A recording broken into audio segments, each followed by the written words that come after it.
आज जनसुराज के प्रदेश अध्यक्ष हसनपुर विधानसभा क्षेत्र में आपके कार्यक्रम में पहुंचे थे, क्या कहना चाहेंगे?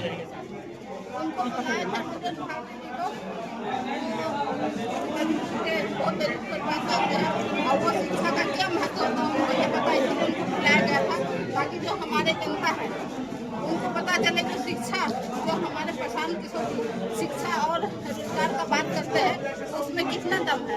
वही वो बोल रहे थे जो आज कुछ हो या न हो आपको गरीबी से निकलने का रास्ता एक शिक्षा है। शिक्षा एक ऐसी चीज है जिससे आप चाहे तो नौकरी मिल सकता है, आपको या करना रोजगार करना है, उसके लिए आपको शिक्षा जरूरी है। तो आपको 35 साल 15 साल आप लालू जी को दिए, 20 साल आप नीतीश जी को दिए, लेकिन उससे क्या हुआ? हमारा क्या विकास हुआ? हमारा जो बिहार है वो मजदूर का बिहार बन गया है। कहीं भी कोई काम होता है तो हमारे बिहार ही जाके वो बाहर जाकर मजदूरी का काम करते हैं। उस पलायन को रोकना है तो कैसे रोकना है? जो रोजगार उनको रोजगार देने का काम करेंगे। जो आप लोग सुने होंगे 5 मिनटों को चुनाव लड़ेंगे, वो 5 मिनटों का आप लोग को पता है, बताना जरूरी है तो बोलिए, तो आगे बोलते हैं। कैसी तैयारी है? लगातार क्षेत्र में आप जा रहे हैं, कैसा लोगों का जनसुराज के प्रति मिल रहा है? जनसुराज जी पर बहुत ज़्यादा ढेर प्यार मिल रहा है और सब लोगों का जनता यही कहना है जो हम बदलाव करेंगे। हमारे पास पहले विकल्प नहीं था, या तो हमारे नीतीश जी थे या हमारे लालू जी थे, तो हम लोग मैडम कहाँ जाते हैं। लेकिन जो हमारे बच्चों के बारे में सोचेगा, शिक्षा के बारे में सोचेगा, जो हमारे रोजगार के बारे में सोचेगा, हमको ऐसे भाई ऐसे नेता चाहिए जो हमारा विकास कर सके और हम उसको उनके साथ कदम में कदम मिला कर आपके साथ आप एक लेडीज है, महिला है और आप हमारा अच्छी से आप एक ऐसी लेडीज है जो आप हमारे घर के अंदर घुसकर आप हमको समझाने का काम कर रही है। तो हम लोग को आज तक ऐसे कोई नहीं समझाया है। जिसको बोलता था जाति के नाम पे हम वोट दे देते थे या कभी कोई 500 रुपया दे दिया तो उसको हम लोग वोट देते थे, क्योंकि हमें ये नहीं पता था कि हमारे वोट का हम पे क्या असर होता है। लेकिन अब हमें समझ आ गया जो हमारा एक एक वोट बहुत कीमती है, तो हम ऐसा गलती नहीं करेंगे। इस बार हम जनसुराज पार्टी को लाएंगे और अपना बिहार का बदलाव करके रहेंगे। आज के कार्यक्रम में जो भीड़ थी उसमें महिलाएं काफी संख्या में थी, महिलाओं की संख्या ज्यादा थी, क्या कहेंगे महिलाओं को? क्योंकि मैं खुद एक महिला हूँ, तो जब क्षेत्र में सारे लोग घूमते हैं तो सब महिला मुझे मिलती है। जो हमारी महिला जो सबसे पहले जो हमारी बुजुर्ग महिला है जो चुपचाप बेचारी बैठे रहती है, तो उनको जब ये बोलते हैं जो हमारे प्रशांत किशोर जी जनसुराज पार्टी आएगी तो आपको 2000 रुपया महीना मिलेगा, जिससे आपका घर में चलाने में काफ़ी आसान होगा।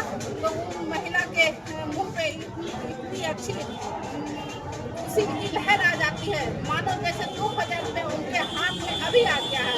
वो बोलते हैं बेटा कब वोट देना है, किसको देना है?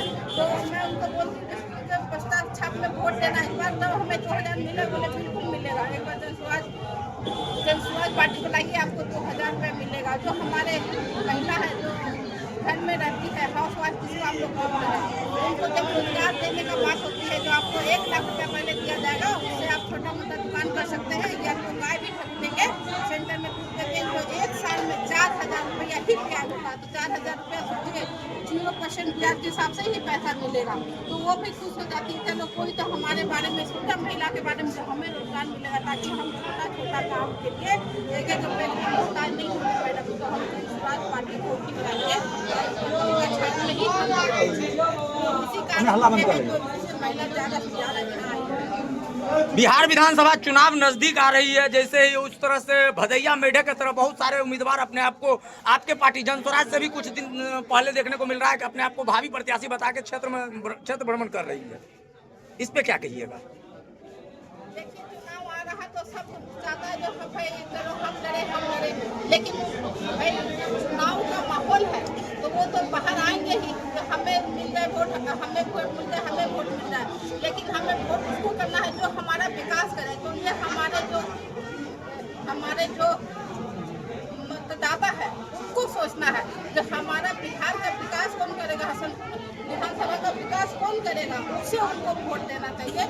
मैं ये बोलूँगी उनको सोच समझ के अपना कीमती वोट देना चाहिए। एक दिन की गलती 5 साल में भारी नहीं पड़ती। विगत कई माह से आप क्षेत्र भ्रमण कर रहे हैं, जनता का कैसा सहयोग मिल रहा है? जनता का पूरा सहयोग मिल रहा है, वो पूरी बदलाव की स्थिति में है और वो बोल रहे हैं इस बार महिला को ही हमको जिताना है। कभी भी यहाँ महिला जीतने नहीं गई, जो भी विधायक बन के गए हैं वो यहाँ तो झांकने तक नहीं आया। और बाकी भी जो पिछले विधायक बने, हम लोग आज तक कभी उनका मुंह भी नहीं देखे हैं।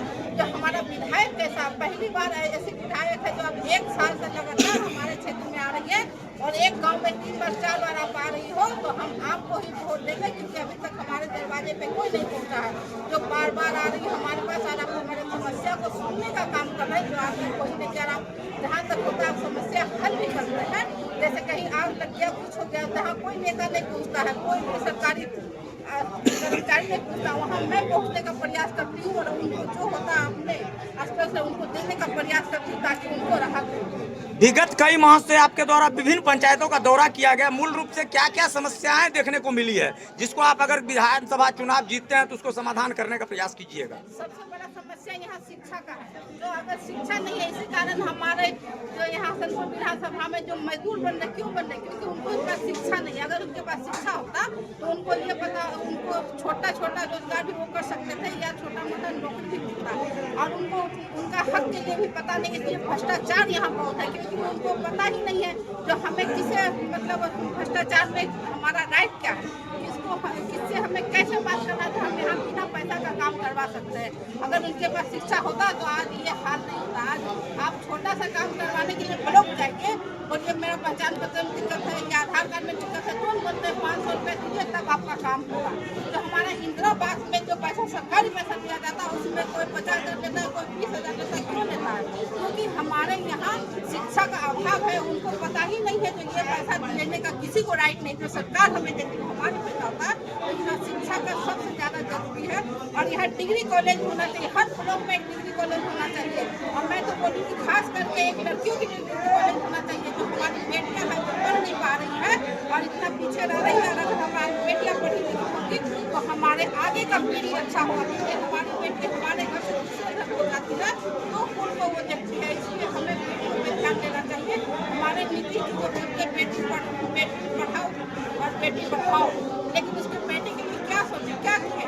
आज जो वो पंचायत में बोल रहे हैं जो विवाह भवन बनेगा, हमें विवाह भवन नहीं चाहिए, हमें ब्लॉक में डिग्री कॉलेज चाहिए। अगर उनको देना ही था तो डिग्री कॉलेज देते, ब्लॉक था तो डिग्री कॉलेज होना चाहिए ताकि हमारे बच्चे आसानी से शिक्षा ग्रहण करें। उसके बाद जो हमारे यहाँ स्वास्थ्य का बहुत दिक्कत है, हॉस्पिटल का, तो हम चाहते हैं जैसे यहाँ 38 पंचायत है, अगर 3 पंचायत में भी तो एक हॉस्पिटल देते, उसमें एक MBBS डॉक्टर रहेगा तो आसानी से हमारे भाई बहन जो भी बीमार होते हैं उनको दिखा सकेगा, टाइम पे उनको दवाई दारू मिलेगा। ताकि कोई भी थोड़ा सा बीमार होता है तो उनको कहाँ भागना पड़ता है। आप लोग जानते हैं पटना, समस्तीपुर, बेगूसराय, अब प्राइवेट में जाते हैं तो वहाँ पे जो टेस्ट होता है उसका लाखों बिल बन जाता है, तो हमारे भाई दे नहीं पाते, इस कारण उनका समय से पहले मृत्यु हो जाता है।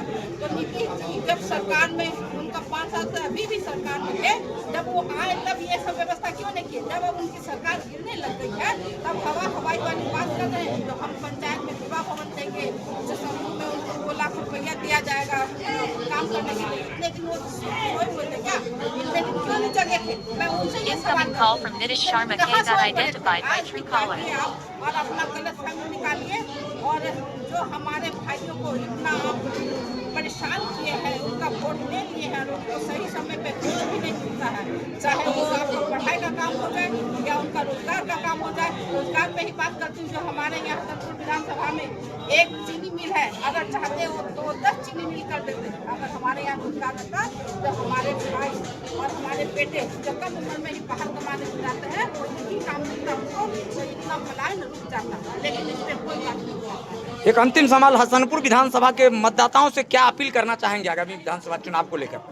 मैं सबसे पहले उनसे हाथ जोड़ के ये कहना चाहूँगी कि हे मतदाता, आप 35 साल से ठगा रहे, लेकिन इस बार ठगाने का काम मत करिए। जो आपके विकास के बारे में बात करेगा, आपके बच्चों का विकास के बारे में बात करेगा, आपका रोजगार के बारे में बात करेगा और जो आपका सुनने का बात करेगा, आपका समस्या हल करेगा, जो आपको भ्रष्टाचार से रोकेगा, जो हर जगह जाते हैं उसको से जो हमें बताएगा, हमको ऐसे हमें ऐसा पार्टी को लाना चाहिए, जनसुराज पार्टी को लाना चाहिए, ताकि यहाँ भ्रष्टाचार बंद हो और आपको सही समय पे जो आपका सरकारी लाभ है सब आपको देने का काम करें। आप ऐसा पार्टी को लाइए और अपना वोट किसी भी जो आप वाले ना जो मतलब बरसाती मेढक जो डर करते, जो 2 महीना पहले आपसे वोट लेने के लिए आते हैं और आपको ये बोलते हैं कि भैया हमें वोट दे दो, हमें और एक चांस दे दो ताकि हम आपका ये काम करेंगे। उस ठगाई बात में नहीं आना है। जो आपको 35 साल में आपका ये समस्या हल नहीं हुआ तो आपको क्या लगता है एक मौका उसको देना चाहिए? बिल्कुल नहीं देना चाहिए। इसलिए जनसुराज पार्टी को आप लाइए और अपना बदलाव करिए, अपने बच्चों का विकास करिए, अपना विकास करिए और बिहार का विकास करिए। मैडम, जैसे कि आप एक महिला प्रत्याशी हैं,